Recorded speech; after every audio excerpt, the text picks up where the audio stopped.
So hi everyone, I'm Aurelian, so one of the co-organizers of this Flow seminar. So this is with Peter Ristorick, Virginia Smith, Dan Alistar, also Samuel Horvath. So I will be hosting today's talk with Samuel also, who will handle the also help with logistics and muting people when they want to ask questions and so on. So the goal of this seminar series is basically to provide a forum for discussing the latest results in all aspects of federated learning. So we try to include many aspects like distributed optimization, learning algorithms, privacy, crypto, personalization, things about compression and communication efficiency, systems, hardware, software and applications. Okay, today's talk will be also an illustration, I guess, of this diversity. Maybe just before I introduce our speaker, just a heads up for people who have never joined before. So how to ask a question. So during the talk, all mics will be off for the audience by default, but you can use the raise hand feature in the participants menu. Or you can write questions in the chat, okay? And so either we ask the question for you, or we can turn on your mic so you can ask the question yourself, okay? So I think Andrew agreed to take questions also as we go, right? So we can do that. And okay, so our speaker today is Andrew Trask. Thanks a lot for accepting our invite. We're really happy to have you here. So Andrew is not an easy guy to introduce, I guess, because he wears many hats. So he's a PhD student at Oxford, also a senior research scientist at DeepMind, and he leads OpenMined, which is an open source community, which develops software solutions for private and collaborative AI. And so you might have heard, for instance, of the libraries PySift and PyGrid, which kind of extend PyTorch and TensorFlow to do this kind of private and collaborative ML. Andrew has worked on neural networks, several aspects of privacy-preserving machine learning, and in particular towards enabling technological solutions for concrete use cases and applications of privacy-preserving machine learning. And so today he will talk about broadly the federated learning ecosystem, trying to highlight key use cases, discuss also some of the bottlenecks that stand in the way of maybe wider adoption. And I think he will also present some of the new features that some of them introduced in PySift 3, which is a major update, which was released, I guess, last November. Okay, thanks a lot, Andrew, and the floor is yours.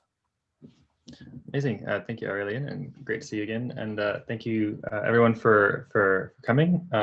Quite a big group, especially by the standards of federated learning. So great job with the organizers, and thanks for putting this event together. So yeah, as Aurelian said, totally happy for questions to be submitted during the talk. Happy to address them as we go, and I hope you find it interesting. So the place to start today is really taking a step back from the specifics of federated learning and trying to take a broad view on what adoption is actually going to look like. And in order to do this, we need to sort of zoom out a little bit broader than just even the computer science of federated learning and consider who are the different actors that are at play when trying to drive adoption of federated learning systems. You know, what are their priorities, and why should they care about federated learning, and why should we care about them? And the reason this is really important is for a few reasons. First is, you know, I think federated learning, and this is true of several privacy preserving technologies, has been sort of starts in like a slightly myopic view of the world. It starts in a very narrow sort of use case or set of use cases, but the broadly applicable field for federated learning is vast, and it is very, very large. And this, when we're thinking about what types of what a research agenda should be, what types of problems are most important to solve versus less important, and also what kinds of tools we should be building and learning as a community, this should be really informed by some kind of 1, 3, 5 year roadmap or shared picture on how we as a community think that the world is going to care about and eventually adopt federated learning technology. So, if you think about any other big technological progression, ranging from machine learning broadly to statistics to even specific techniques in machine learning, they all exist inside of a broader ecosystem, right? And federated learning is I think no exception. So that's one of the things we're going to be talking about today. And in the course of this talk, we're going to start with just some observations about the sort of federated learning ecosystem to start with, and sort of limitations and maybe common misconceptions. And then we're going to walk through a newly proposed framework for mapping use cases onto privacy enhancing technologies. And this is also going to help us see where federated learning is going to fit inside of the broader scope of privacy enhancing technologies. And I'm sure there's some others that you're already maybe aware of, like differential privacy or homomorphic encryption. But there's a huge suite of privacy enhancing technologies that exist beyond even the most popular ones that we think about in sort of the machine learning community and statistics community. And in order for us to really reach the end ecosystem that we're headed for, we're going to need to understand how federated learning plugs into all these, because it really is a kind of glue technology in the sense of there's lots of individual components like differential privacy or homomorphic encryption or secure MPC, and federated learning has this, and even remote data science more generally, or remote analytics or federated analytics, or this sort of cluster of words, has this real it's often the first thing that people think of when they think of privacy preserving technologies, and it's this real glue technology that's going to pull a lot of these different technologies together and help them find their way in the broader ecosystem. And then we're going to finish, as Aurelian said, with a live demo, which should be good fun, of some recent techniques inside of PySIF, and hopefully what you'll see in this talk when we actually get to the final demo is you'll have a strong appreciation for exactly why this particular tool that I'm going to show you has a really important role to play in helping us drive adoption of this technology, but not just helping us drive adoption if you happen to be biased towards wanting to see federated learning reach widespread adoption. But if you don't care about federated learning and all you care about is just doing really good data science, you'll see why federated learning is so useful to you through the lens of some of these early tools and use cases. Cool. So let's start at the beginning. When we think about privacy enhancing technologies, let's zoom way out for a second and ask the question: why does anyone care about privacy? And at first glance, you might think that's a really silly question, because we sort of assume, well, because privacy is important, because targeted this or that, or information leaks or whatever, and most people's minds go straight after kind of two clusters of ideas. One is protecting sensitive data, and the other is sort of a moral imperative, right? It's sort of a social justice kind of narrative. And these are both really, really great. I don't disagree with them, but I think like many other sort of sub pockets of this space, it's a little bit of an overly narrow view. And if we as a field only champion that sort of overly narrow view that's just about protecting data as the main use case, and the why we want to protect data is mostly a moral imperative, we really limit ourselves, right? Because we set up a narrative, for example, where privacy might be set against innovation, right? Should we unlock access to more data to cure cancer, or should we lock it down and protect privacy, right? And like that and several other narratives like it are really, really popular. This sort of trade-off between privacy and something else, where broadly speaking, there's a pattern which is pitting privacy against, some sort of utility that you can get from analyzing data, whether it's national security for like surveillance systems, or if it's innovation and scientific research through research data sets, or maybe product development if you're a startup or something like this, working with sensitive data sets. And this is the place to start, because we need to have a shared understanding of what privacy is. And over the last several months, I've had the privilege of speaking to several privacy experts, especially non-technical privacy experts, like folks more on the philosophy side. And in particular, I want to highlight the place to start thinking about privacy is a philosophy called privacy as contextual integrity. So there's a really phenomenal philosopher called Dr. Helen Nissenbaum. I wonder if I can share resources in the chat as I go, if that's like an appropriate thing to do. But the privacy as contextual integrity, I'll share this book with you. So there's kind of one of the first resources, and if you search that phrase, privacy is contextual integrity, you'll see several resources on this topic. It's quite important, and this is really the foundational work in what privacy is, and it's going to drive a totally different narrative for why privacy is not just important, it's inevitable. Meaning, privacy is not just for privacy experts. It's not just for regulators. It is going to be an inevitable tool for all research, for all statistics, sort of industry-wide, across every industry that works with, big data, right? Meaning that the big data, the statistics community, is inevitably going to be using federated learning and federated analytics in the near future. And I won't jump to that straight yet, because I want to explain what contextual integrity is. So the starting point here is to say privacy is not about data. It's in like locking down data or protecting data or saying what data is sensitive and what data is not sensitive. That's not what privacy is about. Privacy is actually about information flows in context, right? And here's a couple good examples that if you listen to talks from Helen, and read some of her papers, that you'll hear her talk about. I mean, also this is has been cited as one of the foundational philosophies behind things like differential privacy. So like when Cynthia was working on differential privacy, privacy as contextual integrity was, I think, an influential philosophy behind that technical definition. Why is privacy? Why should that be viewed as actually about flows of information? Consider, so the example that Helen often uses is when Google Maps first came out, none of the faces or I think now like street addresses and some other things are blurred out. Like there's this really great policy of like blurring out lots of information.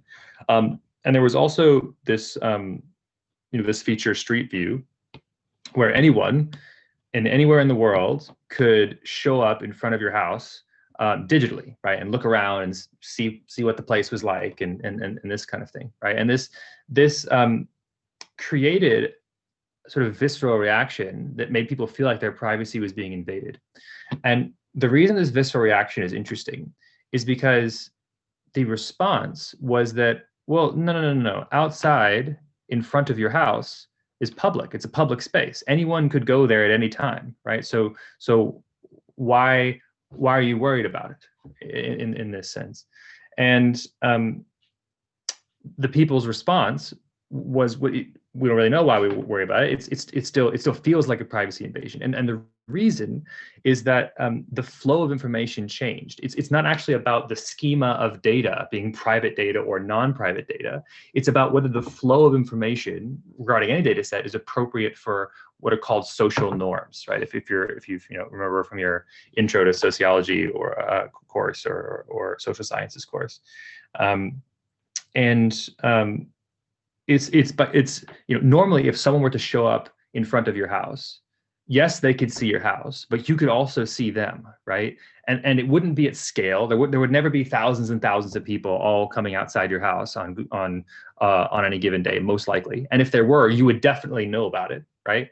And that's just a fundamentally different information flow than potentially thousands, if not millions, of people walking in front of your house digitally and learning all this same information about where your door is and where your backyard is and whether you mow your lawn and where you park your car and like all these kinds of things without your knowledge and without you necessarily knowing that they're there.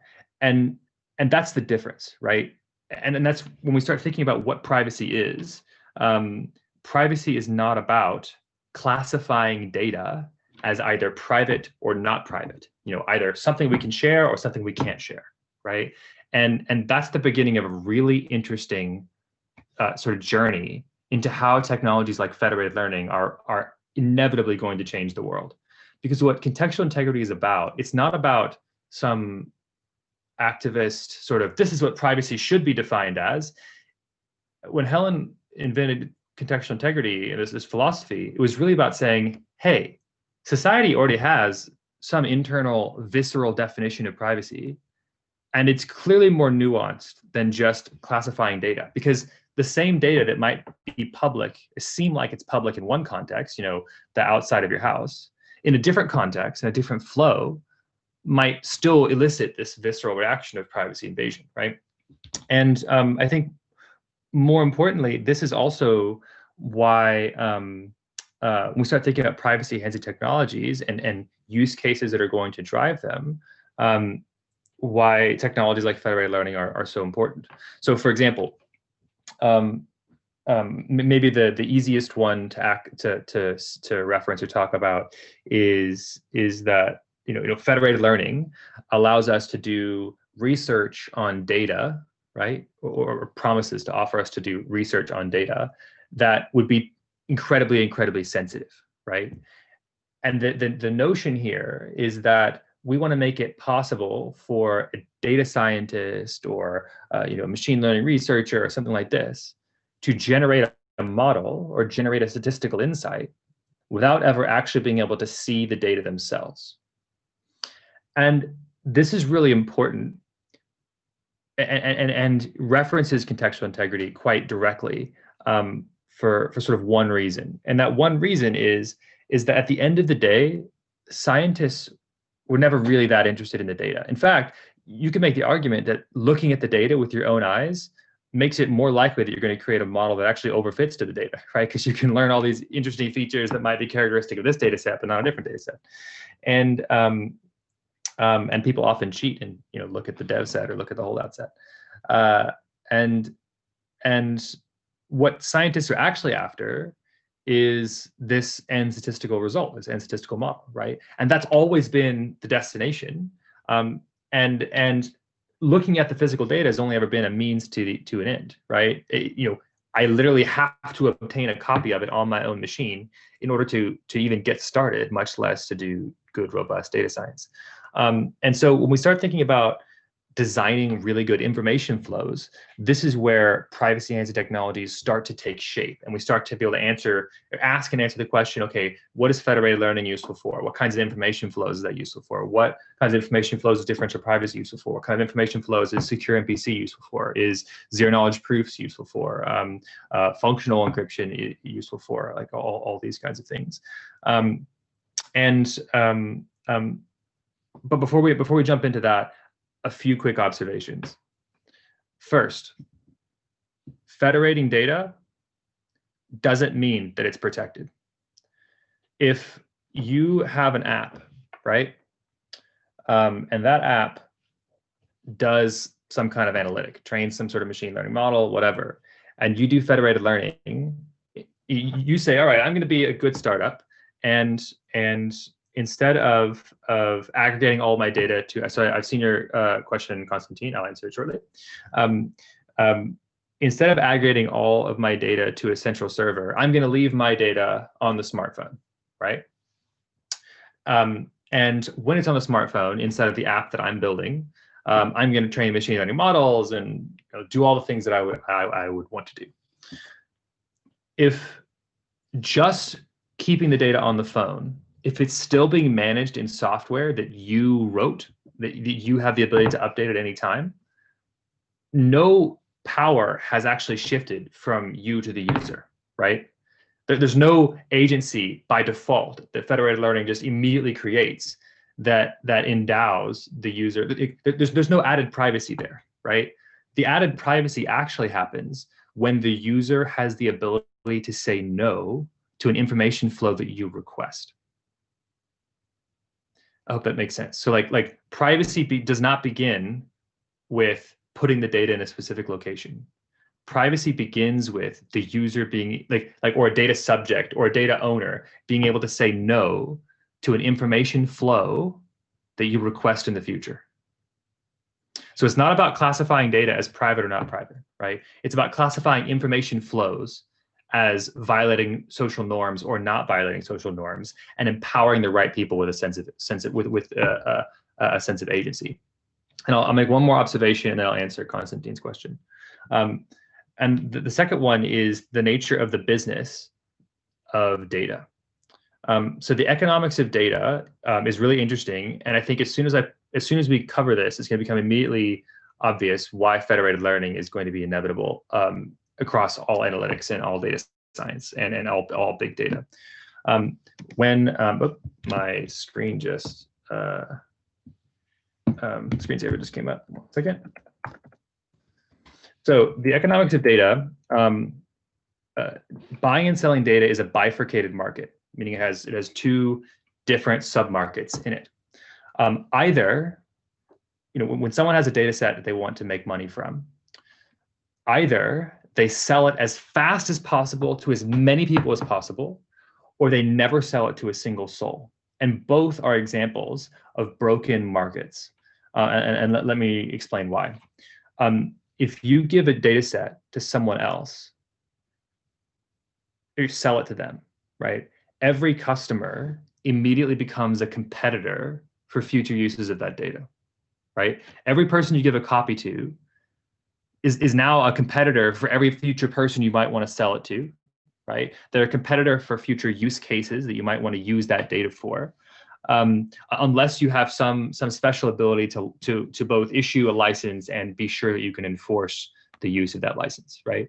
And this is why one subset of the data market is basically a race to the bottom, right? It is sell it as fast as you can, and the price is going to basically approach zero really, really quickly, because there's an infinite supply. It's almost like if you were making hammers and selling hammers, that every time you sold a hammer to someone, you weren't just giving them a hammer, you were giving them, a factory to produce the exact same hammer that you're selling them, right? And now they can sell an infinite number of those hammers, right? The laws of supply and demand are just totally jacked up in this kind of market, because there always ends up being an infinite supply of the thing that you sell. And so you can't maintain a steady price. And so you have to just beat it with speed. You have to sell it as fast as possible. And this does drive privacy invasion, in the sense of, if it's a private data set, it just gets blasted everywhere, right? And so good examples of these kinds of markets are, so financial services is a great example. So like financial trade data, I mean, that stuff is sold down to the nanosecond, right? I mean, in terms of like how fast it tries to get out. There's also a competitive advantage to be thought there, but that competitive advantage is based on the fact that you can't control how other people are going to use the data. Other markets, like ad tech data markets, or like advertising data markets, or what are some other? There was another good one I had the other day. So yeah, that's like one subsection of data markets. The other subsection of data markets is data that never, ever, ever gets sold ever, because someone either makes the decision, hey, if I sell this externally, the price is going to go to zero really quickly, right? It's not useful anymore. But I'm big enough, a big enough company with enough use cases where I can just exploit this data internally, never show it to anyone, and then I can extract value and rent from this data set for a long period of time. Now, there's loads of use cases this data set won't be used for, because there are some things I can't do, right? So this is, I think, the dominant view in healthcare, right? Where there's also the added notion that a data set could bring with it, legal risk or liability or something like this.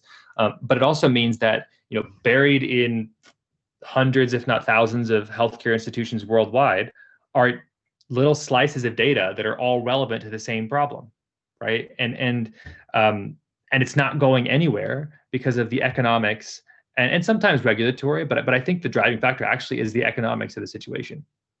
And this is where federated learning stands to radically change how data is bought and sold for everyone, because it fixes the broken market in both sides, right? And both sides, both types of the data market can make wildly more money if federated learning technology is robust and if marketplaces exist.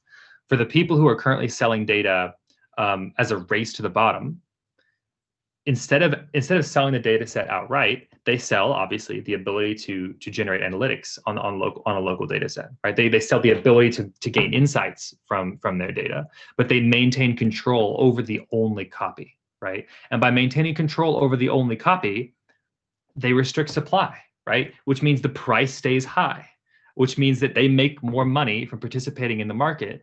And the data set is a useful, sellable asset for a much longer period of time. It means profits are higher. It means you can hire more data scientists. It means that you can create more, you can data munge and create and collect more data sets. Just the whole activity of selling data is just wildly more profitable, right? It's the difference between every single data set you sell always being a race to the bottom, versus this being a long-term sellable asset. And secondarily, on the folks who aren't selling it to anyone because they're too worried about the data going down, data either leaking, or like they're on the regulatory or risk side, or they're too worried that they think they could just capitalize on it exclusively internally. Now they can make more money by allowing external actors to work with their data. So think big hospitals that have really large data sets that normally they would only use internally. Now they can have additional extra revenue by allowing people who are external to work with it. And so I think the most important takeaway from this talk is that federated learning is not about taking all of our existing data flows, right? All the existing apps, all the existing science, all this kind of stuff, and just doing a federated learning version of it, right? If that's all we did, federated learning is a waste of time because it's harder, it's more effort, and we would just be getting the same model, the same statistics that we would have gotten, but with more effort, right? The real federated learning narrative is a story about markets, right? It's a story about prices being higher and the process of buying and selling data being wildly more profitable, like wildly more profitable, and simultaneously unlocking orders and orders and orders of magnitude more data for science. Meaning overnight, when federated learning technology becomes mainstream and we reach a tipping point where lots of industries have free software they can pull off the shelf and just deploy, we're going to see 100 or 1,000x explosion in the amount of data that's available for dementia research or cancer research or lifestyle research or financial markets research, or like whatever. Pick any topic you want to talk about where people are using data to study it, where there are multiple institutions that are running relatively similar research studies. And virtually overnight, when federated learning markets exist, we will see a huge explosion in the amount of data that's available. And this will feel like it did when GPUs first came online. But instead of a 100x to 1,000x increase in the amount of compute, it'll be a 100x to 1,000x increase in the amount of data for any particular task that you're wanting to work with. And I think the machine learning community is going to feel this really strongly, but the people who are really going to feel this strongly are going to be the folks who are in all the applied areas that are actually trying to solve problems in the real world, who all of a sudden machine learning, especially deep learning and other data hungry techniques, are going to suddenly become extremely relevant for. So that's one of the most important things I want to talk about or mention in this talk. And now I'll read Konstantin's question. So Konstantin asked, can you please reflect on following aspect? If model is interpretable, then we can see how the model works. But in an overparameterized models, in this millions of weights via maximizing responsive layers, we can understand and pull some information from it. So what Konstantin is asking about is, if I'm doing federated learning and I receive the resulting model back, can I reverse engineer the input data from a large model? Let me come back to that in like 10 to 15 minutes, Konstantin. It's a really great question. It's really important. And probably the second most important thing that I want to mention in this talk is the technology that will exist to prevent that, and the exact nature that it needs to be in order for it to address the federated learning and create a federated learning market. So if we think about this as like the scenario for federated learning, this is why people will adopt it. So we as a federated learning community, it's not that we should like stop saying federated learning is just about protecting data, because yes, that's still technically true, but that doesn't motivate people to adopt it, right? People who already have their data locked down locally they're gonna say, I don't share my data anyways. I don't need federated learning. go away. You know what I mean? Like they're not going to speak that language. That won't motivate them to. So if you're at a research center that has a huge data set, they're not going to be motivated by federated learning because they think that, oh no, this is our proprietary thing. This is our secret sauce. Like we don't want, and we have enough and it's very special. Why do we need federated learning, right? And inversely, people who are selling it as fast as possible, selling their data as fast as possible, their misconception is going to be, oh, well, no. Federated learning, that sounds really expensive to set up.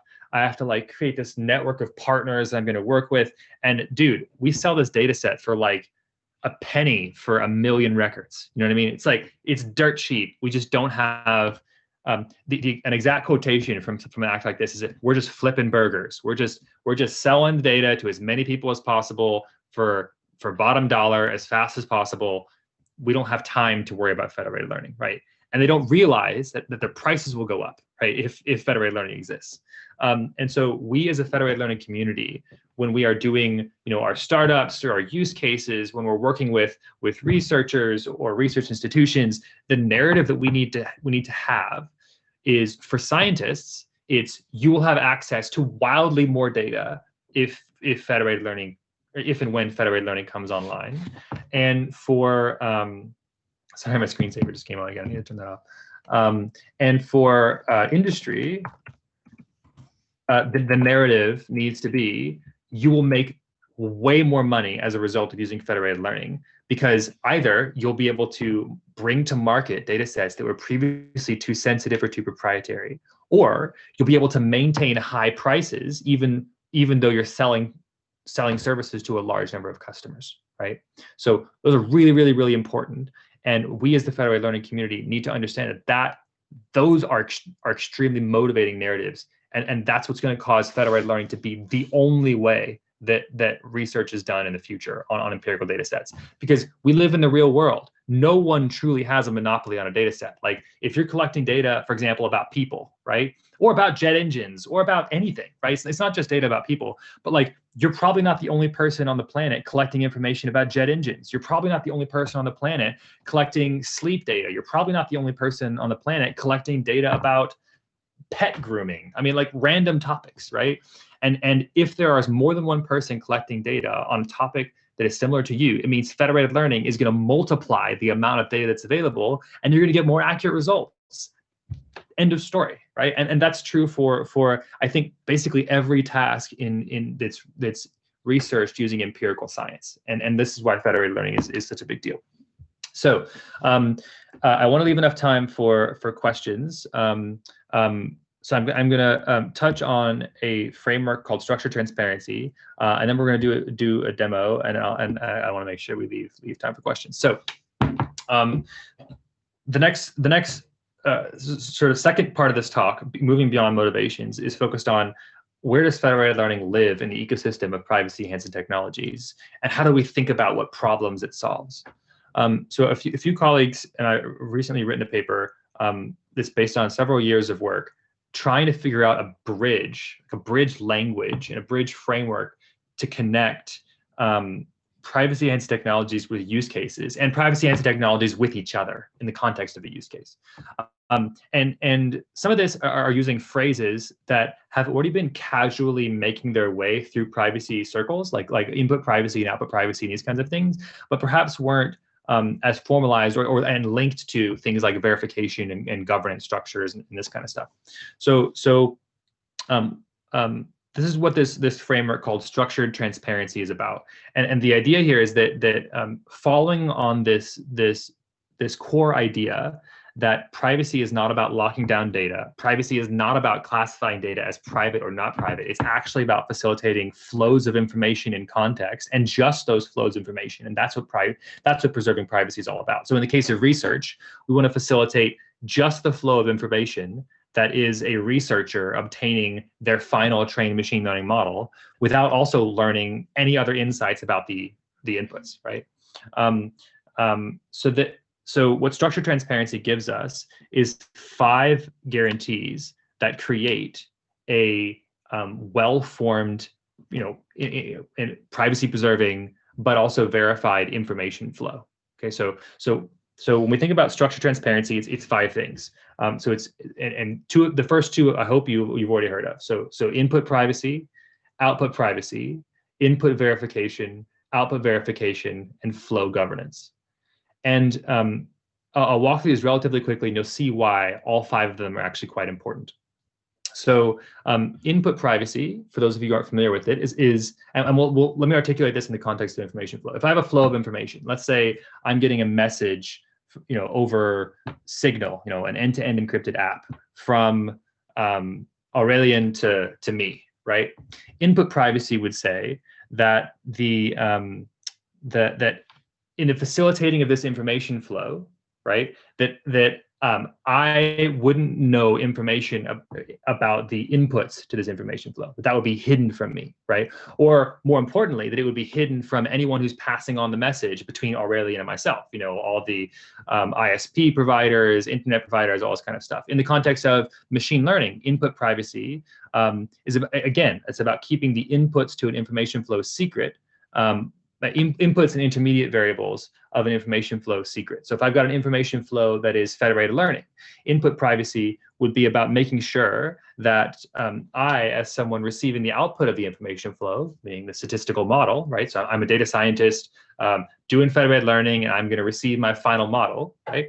Input privacy is only satisfied if we can guarantee that the data scientist does not learn anything other than what they were supposed to learn, meaning the final model, in the process, right? So federated learning is a form of input privacy in the sense that federated learning exists to satisfy input privacy in a specific context, right? Homomorphic encryption also exists to satisfy input privacy. Secure multi-party computation exists to satisfy input privacy. Local differential privacy, like differential privacy on the node, right? So not global differential privacy, but local differential privacy also satisfies input privacy. All these things do the same thing. They do the same thing. And if you are an expert in privacy-enhancing technologies and you already knew that, that's awesome. Loads of people you're going to talk to don't know that. They don't know that federated learning, homomorphic encryption, secure multi-party computation, and local differential privacy can all be used to satisfy input privacy, right? Now, output privacy, which is the second one I talked about. Again, this is same core concept, but instead of being concerned about the inputs to an information flow and the intermediate variables to an information flow, now we're concerned about the outputs of an information flow. Am I able to reverse engineer stuff about the inputs from the outputs? How much is being released to me in the context? So because we're short on time, I'll just say differential privacy and the way that it's formalized is a good example of output privacy, but there are other types of output privacy as well. There are also non-technical versions of input privacy. So for example, a non-disclosure agreement, like an NDA that you might sign with multiple different people, that is a form of input privacy, right? That is multiple different people saying, hey, we're gonna have a conversation together. We're gonna compute together, right? With words, right? And what this document, what this legal agreement guarantees is that these 4 or 5 people, or however many people are signing the NDA together, are going to keep all the information secret except for what the group decides to allow to make public, right? And so again, that's input privacy. It's a legal form of input privacy. It's not technical, but it's still the same essence and the same guarantee. Now, in the privacy community, especially the technical privacy community, often these two things have been kind of viewed as the only things that we really care about. It's the only sort of topics or guarantees that gets most popularly mentioned. In the context of a flow of information and the guarantees that we as privacy technologists want to offer on top of it. So why are there other 3? Why input verification, why output verification, and why flow governance? Well, let's start with input verification. If let's say I'm doing federated learning, one really popular question with federated learning is, if I can't see the data, especially if I'm purchasing the ability to work with it, how do I know that it's any good? How do I know that it's not, just random data? How do I know, like if you're a data seller and I'm doing federated learning with you and I'm aggregating the model you send me back with everyone else's model, how do I know how much to pay you? How do I know that you're not an imposter? How do I know you're not faking it, right? If input privacy is satisfied, if input privacy is satisfied, like if I'm using federated learning or homomorphic encryption or secure MPC or any of these input privacy techniques, and I can't see your data, right? It might be fake. There's no way for me to know, right? Like not using traditional techniques. And this is where a different set of techniques called input verification can be really, really useful, right? So there's two in particular that I'll mention. I won't go into details, but zero knowledge proofs and active security within the context of homomorphic encryption or secure MPC are really useful for. Oh, sorry, that was that's output verification. Sorry, input verification is digital signatures and zero knowledge proofs. So digital signatures can allow not only people to sign their own information, but other parties who have physically seen the data to be able to sign it. And this is the cryptographic foundation for something like an Amazon reviews system for data that you can't see. Because just because you're not allowed to look at it doesn't mean no one's allowed to look at it, right? And so you can imagine that if 2 or 3 or 4 trusted people have seen this data set with their own eyes, then 1,000 people in a marketplace can all work with it and have some level of confidence that it's good. Secondarily, if people are training machine learning models on a data set, they should be able to measure, whether via cross-val or whatever, over time, which data sets seem to be high quality and low quality, and digital signatures and other input verification techniques can be really useful in helping to facilitate that sharing of information, meaning I can leave behind a cryptographic signed message that says, hey, this data set with this particular hash I found to be useful, or this data set with this particular hash was not useful when I was training my model or when I was doing statistics or whatever.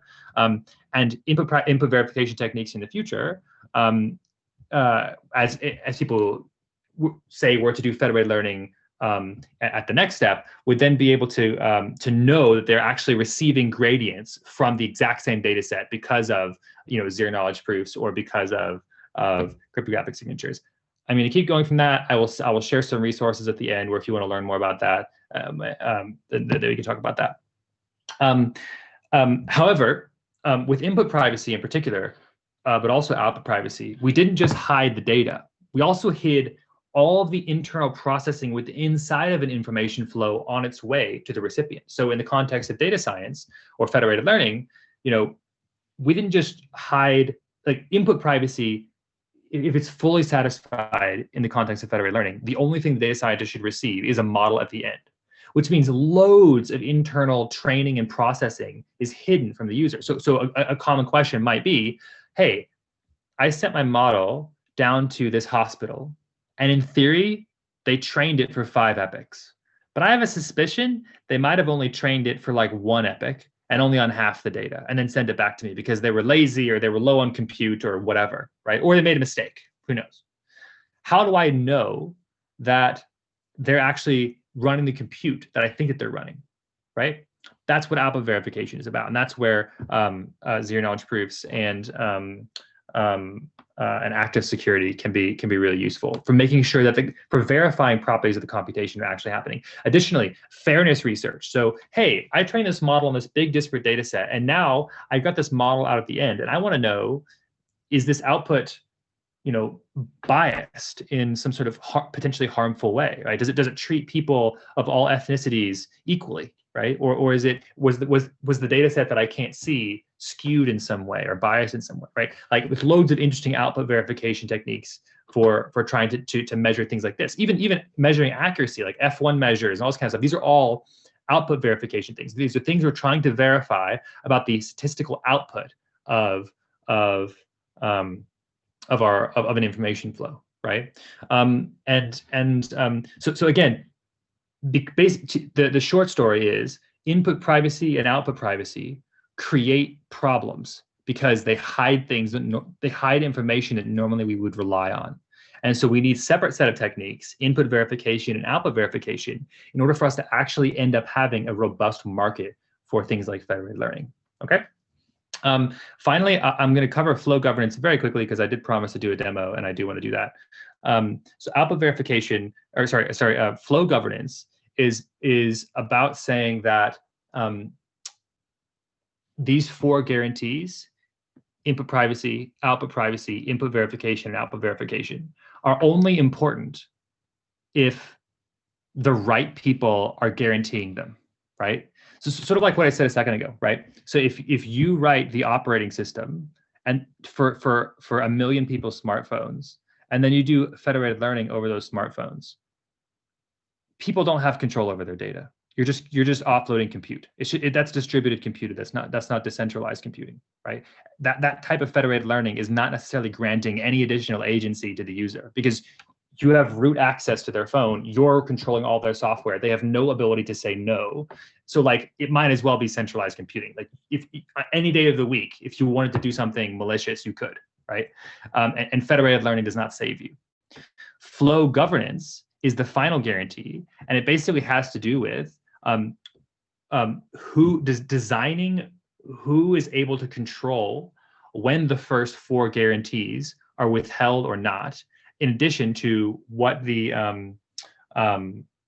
what the actual information flow itself is. Like, who has the ability to change the information flow. And designing that is about incentives, right? It's about finding people that are unlikely to collude, and then designing cryptographic systems or federated learning systems or whatever to make it so that some set of parties that have good checks and balances with each other have the final control over an information flow. Okay, so that's what flow governance is about. Secure MPC, homomorphic encryption, who has the keys or the key server is all an important part of satisfying flow governance. Finally, so I'll leave it there. If you want to learn more about that, check out. Actually, I'll share my screen and show you. So here's my screen. If you want to learn more about structured transparency, these 5 guarantees, how they map onto lots of different use cases, on January 2nd of this year, we just released this first free course called Our Privacy Opportunity. It is a non-technical course built for both technologists and business folk alike to understand how privacy technologies map onto use cases in the real world. There is a big set of different use cases. I guarantee you there will be some that you don't expect, like disinformation or conflict, new market incentives, democracy. Like this stuff is about way more than just taking existing information flows and making them privacy preserving. And structured transparency and this set of free courses is looking to help sort of explain that. So as you can see, we talk about input privacy, output privacy, input verification, output verification, and the tools for doing so, and then walk through academics or impacts and stuff at the end. And really the purpose of this first course is to help you be able to design your career, right? It's to help you be able to to strategize your startup, so to understand what tooling is actually needed to build. And I did promise to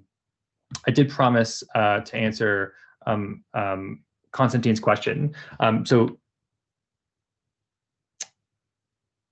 one of the most important pieces of technologies so Konstantin asked the question. Yeah, I only completed. Yeah, okay. I did make the course, but yes, I've only completed 38.8% of the course. But I'm very familiar with all this content.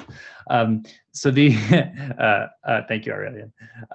So Konstantin asked, what keeps models from being able to memorize a data set? There's a variety of output privacy techniques that can make it so that a model, even an over-parameterized model, cannot be used to reverse engineer information about the input data set. That's what the output privacy guarantee is about. I think differential privacy is generally viewed as the most robust framework for doing that. There's various flavors of differential privacy, but I think that's what you want to look for. For more on that, please do see the course. And the only other thing that I will say is that right now, differential privacy systems are incredibly manual. So in the sense of what I said a second ago, that like flow governance is not satisfied until parties with differing interests have control over the information flow. In the case of federated learning on say consumer devices, privacy is not really guaranteed. Flow governance is not really guaranteed unless the user has the ability to know what you're doing and say no, right? Like, hey, oh, you're doing a study on this? No, I don't want to contribute to that, right? Or you're going to set your privacy budget to be 100? No, I don't want to allow that, right?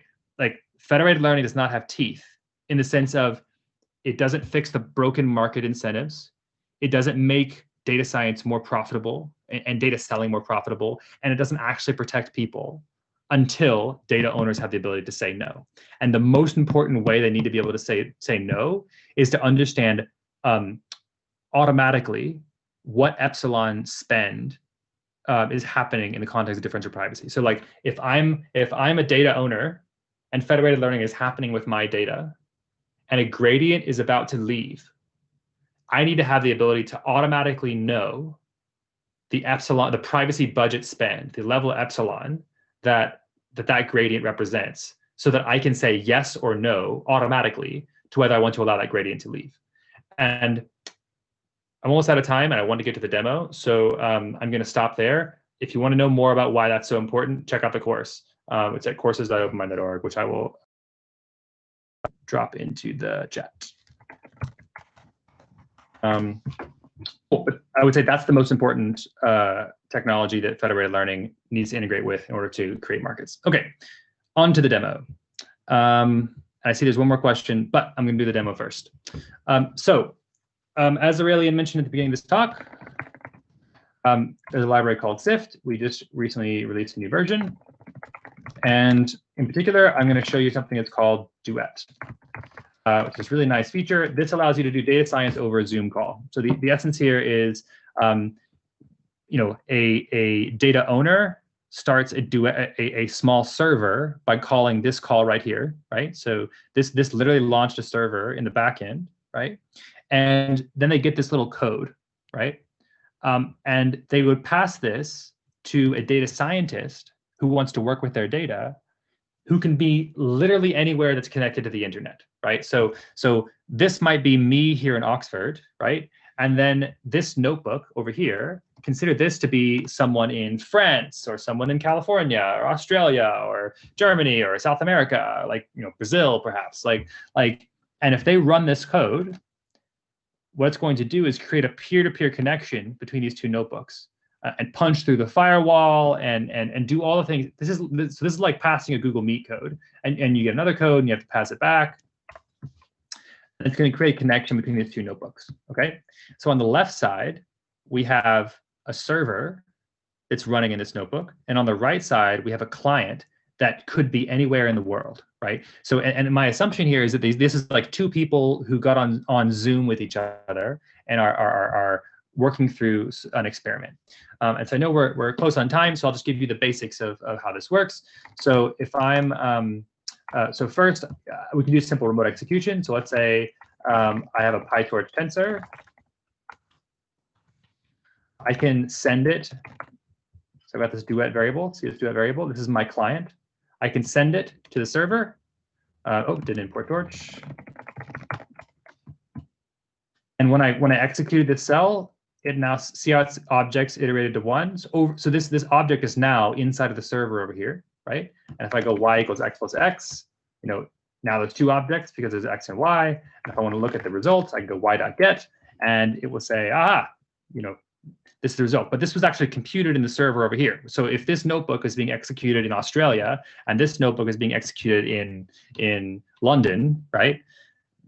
This is literally sending messages from Australia to London in the back end, right? Over a peer-to-peer connection. There's a point-to-point peer-to-peer connection from this notebook to this notebook that was established. Not unlike Google Hangouts, not unlike Zoom, this kind of thing, right? However, you'll notice I was able to download the result quite easily. So there's also like a permissions infrastructure here that is really important. Hopefully, I'm gonna go a little bit over just to show it to you. So we'll say data equals a PyTorch tensor. I'm going to send it to Duet, shareable equals true. Sorry, searchable equals true. And now if I go here and I go duet.store.pandas. I can see data sets are registered. So I wanted to tag this as my data.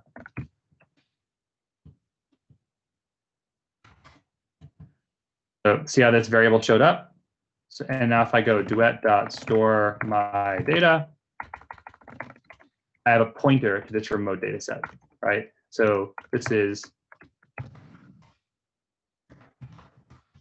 PyTorch tensor pointer. So if you're familiar with how PyTip has worked in the past, this gives you a remote interface to PyTorch on this machine.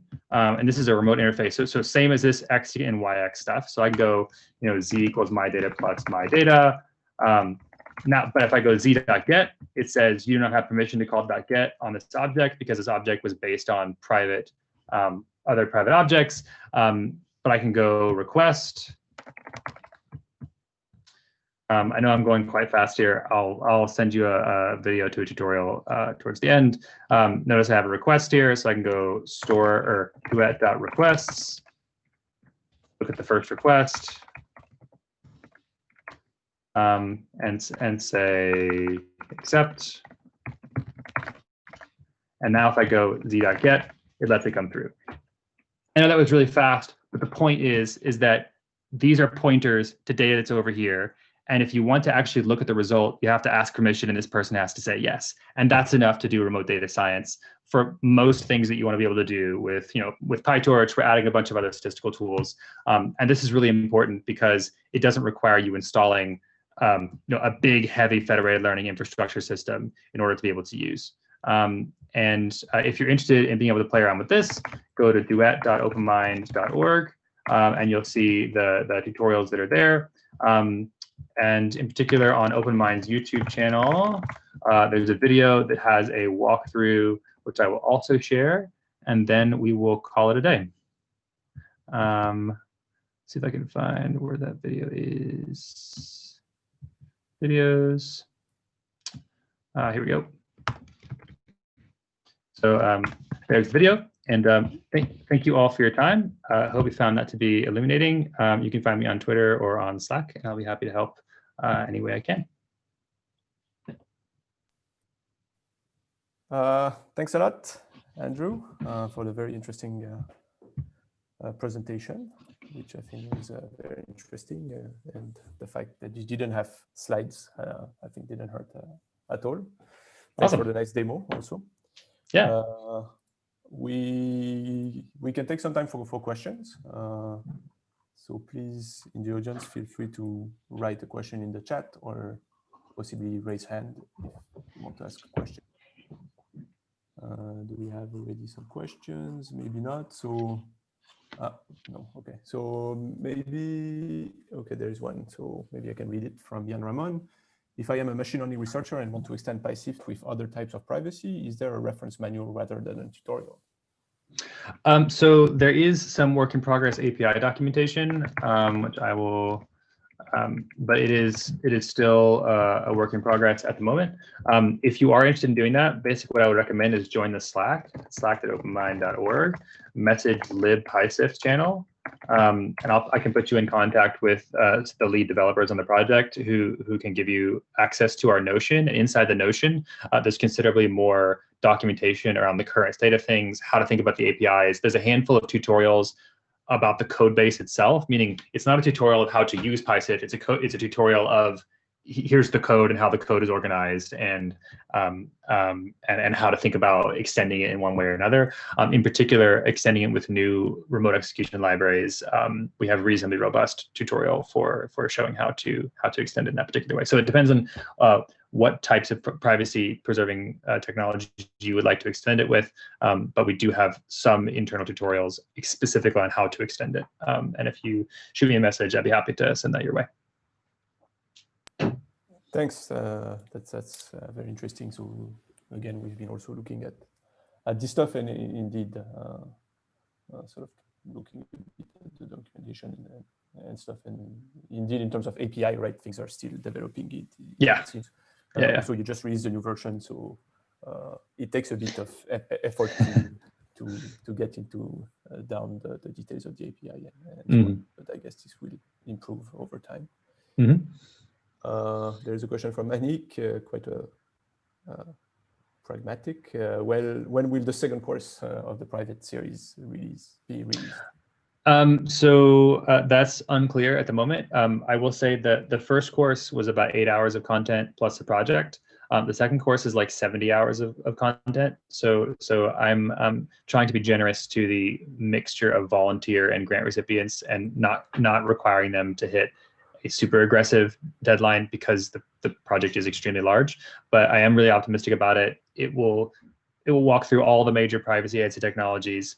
You will learn the math, you will learn how to build it from scratch, and you will learn how to use them in an industry standard tool. And so it's a pretty heavy lift. But for that reason, we haven't yet announced when the release date will be.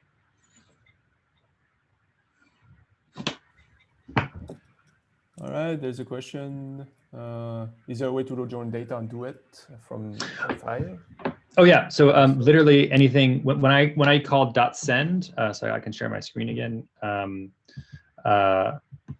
When I call .send on this side, this was any PyTorch tensor, which can be loaded from a file. It can be loaded from from some remote server that you wanted. So if you can get the data into a Jupyter notebook or into a Python runtime, more generally, then and convert it in this case to a PyTorch tensor, then it can be loaded into the server. So yeah, it's very flexible in that regard, if that makes sense.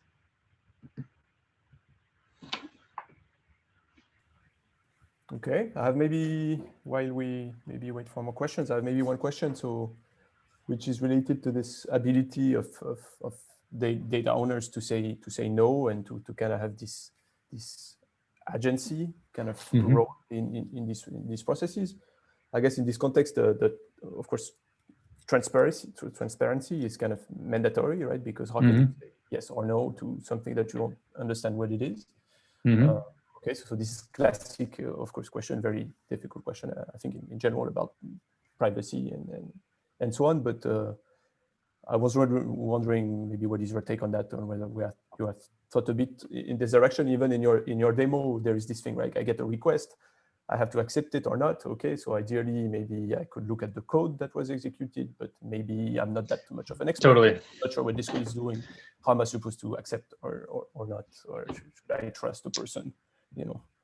Totally. So I think this is a story of really good automation, and there's actually really some interesting and hard science here. So one thing I didn't actually do here is, in theory, I can pass in a reason. I really want to see it, or something like this. So if I create this again, look in the store, my data is there. Oh, there's more than one with my data, so I'll do store 2. And I do this reason, and I look at duet.request.pandas. I can see notionally some reason. Our base assumption in the beginning is that you will literally, the data scientists would screen share over Zoom while they're doing stuff, and that sort of hyper manual, hyper costly, but very simple and general purpose is where the industry will start. And then the mission of privacy preserving infrastructure over the next year to 2 years should be to provide enough automation so that not only can the data owner be aware and have transparency over what's happening, but that they could actually be offline and set general policies around what they're happy to allow and what they're not happy to allow. And I think the most important piece of infrastructure here is automatic differential privacy budgeting systems, meaning I should have the ability up here to be duet.budget limit equals 3, and that's basically saying allow any requests up to 3 epsilon, and as long as it's under 3 epsilon, I don't care, right? And that works pretty well, and that's I think a medium term piece of infrastructure, and the ability to automatically track the budget that's leaking from arbitrary queries that people are doing is hard science. It's a really important problem. If you want to see some really good work on it, look at AutoDP, by Wang. Look at OpenDP from Harvard. These I think two really compelling projects that are sort of working on aspects of this problem. But I would say that this I think is probably the best from a data owner standpoint. This is probably the right place to start in terms of trying to reveal transparency, because the scope of the use case is probably already reasonably narrowed by the fact that the data owner knows what their data is and what it can be useful for. If it's a MRI image with a label of whether someone has cancer, there's probably not a ton of different use cases you can do with that data set, right? So, but it's more just about limiting leakage in this particular case. Now, there are other use cases that might be more diverse, but whether the person is using an SVM or a deep learning classifier or a linear regression, I as data owner don't necessarily care particularly much as long as it's underneath a certain epsilon budget spend. But creating, what we need here is autograd for privacy, right? I need the ability to specify arbitrary tensor computations, and for those arbitrary tensor computations to be automatically tracked for the privacy budget, so that I can call dot get on any particular variable, and the privacy budget spend will be automatically accounted for in that context in an efficient manner. And I think that, to me, is the most important technical and theoretical challenge facing privacy enhancing technology community today. Because if we can crack that challenge, then all of a sudden data owners don't have to be online anymore. They can be totally offline. They don't even have to know who the data scientist is, and they have some level of guarantee that their data is safe. And then if I were to look beyond that, as far as what's needed to make this more robust, the one place that this technology still falls over is, what if you have multiple different data scientists that are all working with the same data set, and they're all learning up to 3 epsilon, for example, of statistical information. Well, if they combine the results, they could still launch an attack together. Or if they can pretend, do a Sybil attack and pretend to be different people that actually are the same person. And so this means that either we have to have one global different privacy budget that everyone lives under, which is not very ideal, or we need some sort of additional way to enforce that people cannot combine their results later. And for this, I think the most interesting work that's happening is some sort of global privacy budgeting accounting institution, meaning there's an institution who lives somewhere whose job is just to keep track of all the budgets that everyone's doing for this, and where the information is propagating and going. I think that's a really interesting idea. And or secondarily, a type of legal infrastructure, meaning something that's like copyright law, something that's like contract law, but specifically for this, that deeply integrates into the technology, so that, for example, a limited license to the result goes with you that allows you to do anything you want except combine it with more epsilon from the same people, right? And using some combination of like hashes under the hood or whatever to try to help make that sort of easily enforceable or something like this. Like this is the direction that I think it needs to go in, and it's really interesting work, because on the differential privacy side, it's like deeply theoretical problems, like in terms of like really interesting problems around how to get really tight bounds, but also really interesting engineering problems in the sense of how do we do this in a way that doesn't explode the computational complexity of everything we're trying to do when keeping track of all these different privacy parameters in our computation graph, in PyTorch or TensorFlow or whatever.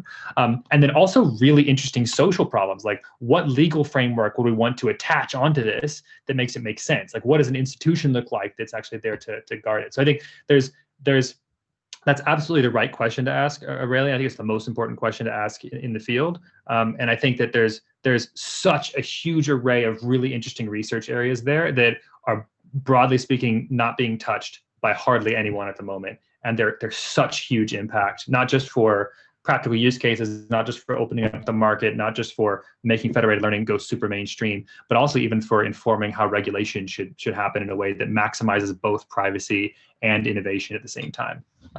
So yeah, really, really interesting area of research there. Thanks a lot for the detailed answer. Indeed, this sort of budget, being able to set like budget constraints, kind of enforcing them automatically would be very cool. We have quite a few additional questions, so if you have a bit of time to take them, it's great. Of course, people should feel free to give if they have places to go to.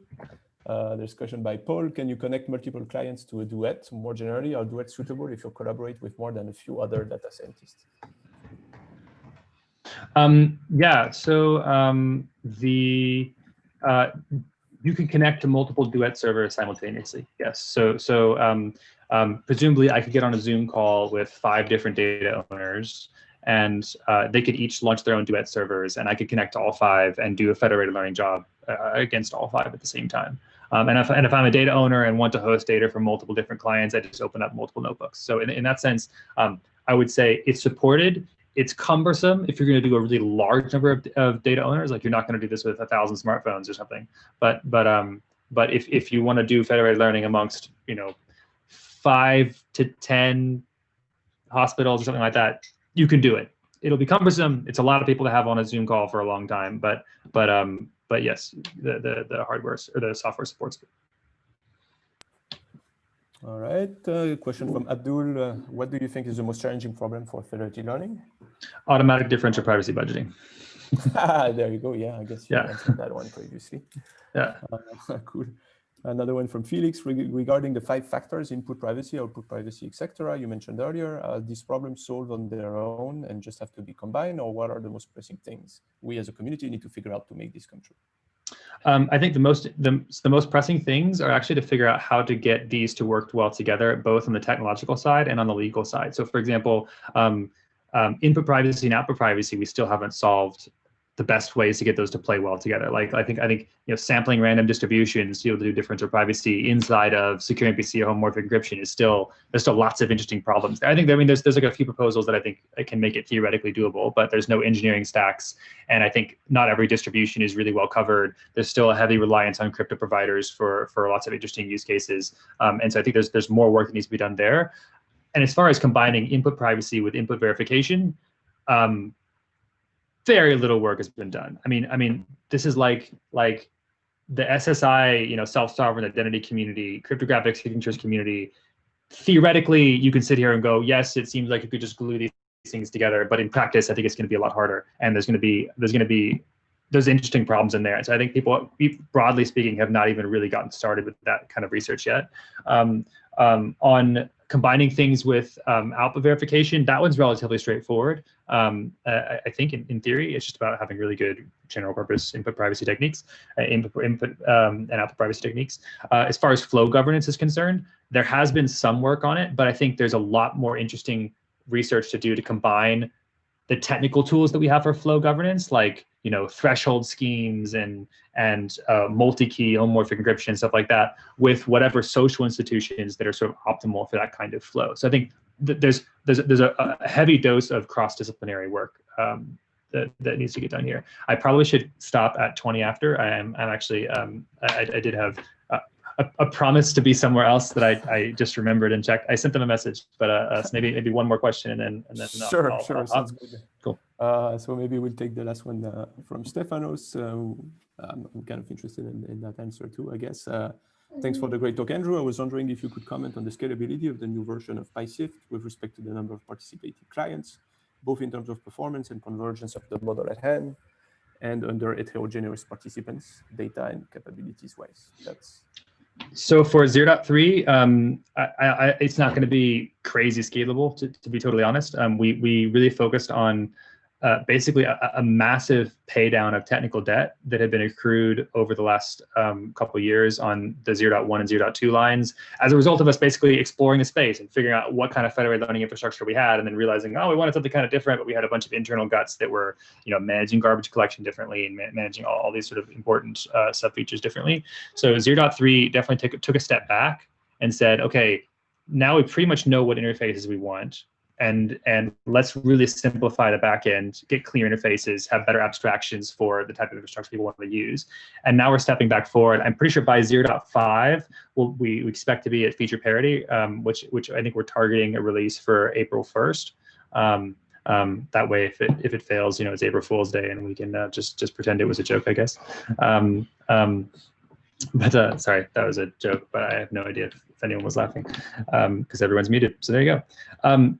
Yeah, so at the moment we're focusing on ease of use and simplicity of the code base itself so that it's easy to extend.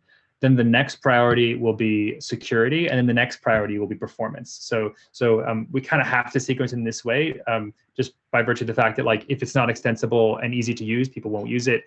Then if it's not secure, people won't use it, even if it isn't performant. And sort of performance is sort of the third concern that we have to worry about. Other federated learning stacks have flipped this and focus just on performance, but we really want it to be, thank you, David, for laughing. I appreciate that. And thank you, Paul. Yeah, so as far as scalability is concerned, federated learning has constraints. We don't have like really advanced federated learning compression mechanisms yet. Pull requests welcome. Other than that, we should be able to match the scalability of naive PyTorch pretty closely through the use of pre-sending computations in the form of plans. So yeah, parity with PyTorch, but the federated learning bits of scalability, I think, still require more work. All right, thanks a lot. We're gonna set you free, I guess. Thanks a lot for taking the extra time to answer these questions. Thanks again for the very nice talk. I think a lot of people enjoyed it, as can be seen from the many comments in the chat. So yeah, thanks a lot, and yeah, hope to see you soon. Awesome. Thank you everyone for coming, and I'll see you soon. And thanks for having me, Aurelien.